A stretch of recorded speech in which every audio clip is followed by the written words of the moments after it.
Hello everybody and welcome to Short Stories with Miss Grace Part 2.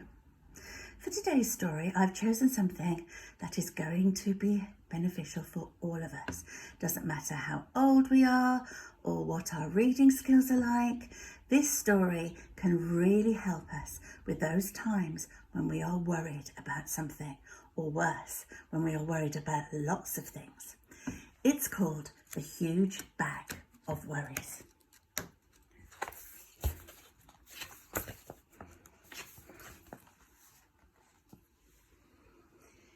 Jenny had always been happy.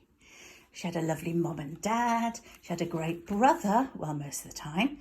She had a best friend at school and she liked her teacher. And then, of course, there was Loftus. But recently, she'd been getting gloomier and gloomier. It wasn't just one thing, it was everything. She worried that she was getting too fat. She worried that Loftus had fleas. She worried that her best friend was going away. She worried that she was getting bad marks at school and she thought she heard somebody whispering about it in the playground. She worried when her mum and dad had an argument. And she even worried about wars and bombs and pandemics until one day she woke up to find a huge bag of worries. That bag followed her everywhere. Followed her to school, to swimming. It came into the toilet with her, and it stuck by her even when she was watching television. She tried ignoring it, but it didn't work. She tried throwing it away, but it always came back. She tried to lock it out. But when she got back to her bedroom, there it was, waiting for her.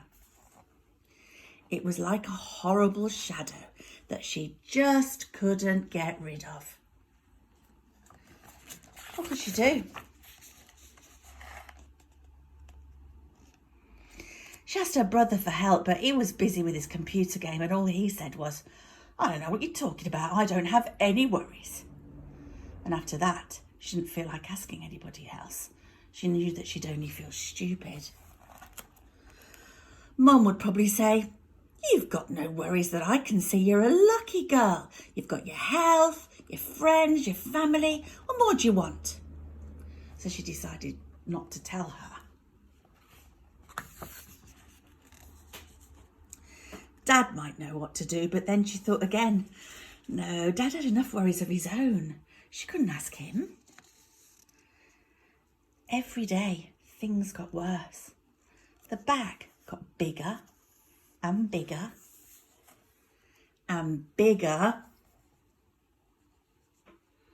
She couldn't sleep because it kept tossing and turning beside her all night. To make matters worse, that bag dragged around her feet so much when she was walking to school that she was late, and then the teacher was cross. Jenny couldn't tell her what happened, and anyway, she knew what she'd say. "You've got too many worries, so in future, leave that bag at home." When Jenny told her best friend about the bag, she suggested that Jenny lock it up in a cupboard and try not to think about it. "That's what I'd do," she said. But it just didn't work. Even Loftus couldn't help. He tried his best. He barked like mad. But that bag stood its ground. One morning, Jenny woke up, got dressed and walked down the road. She'd had enough. The tears started rolling down her cheeks. She sat on a garden wall and put her head in her hands, and she thought she'd just have to live with that bag forever. Then she heard a voice, and looking up, she saw the kindly face of the old lady who lived next door. "Goodness," said the old lady, "what on earth is that huge bag of worries?" Through her tears, Jenny explained how it had followed her for weeks and it had got bigger and bigger and bigger and it just wouldn't go away. Now let's just open up and see what's inside, said the old lady.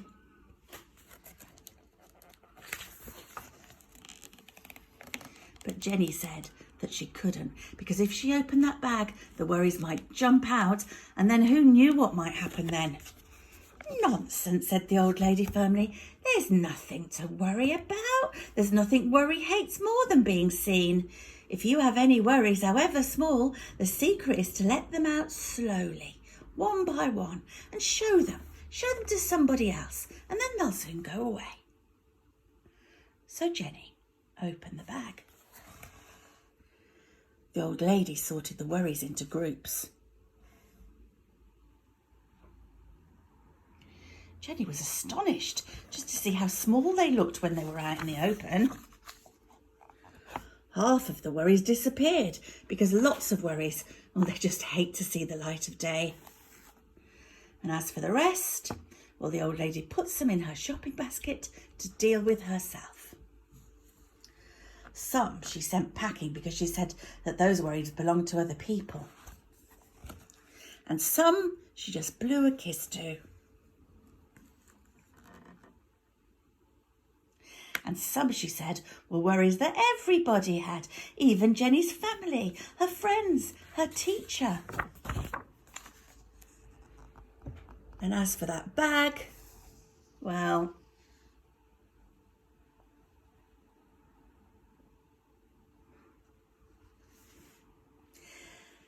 have you got any worries that you're carrying around with you?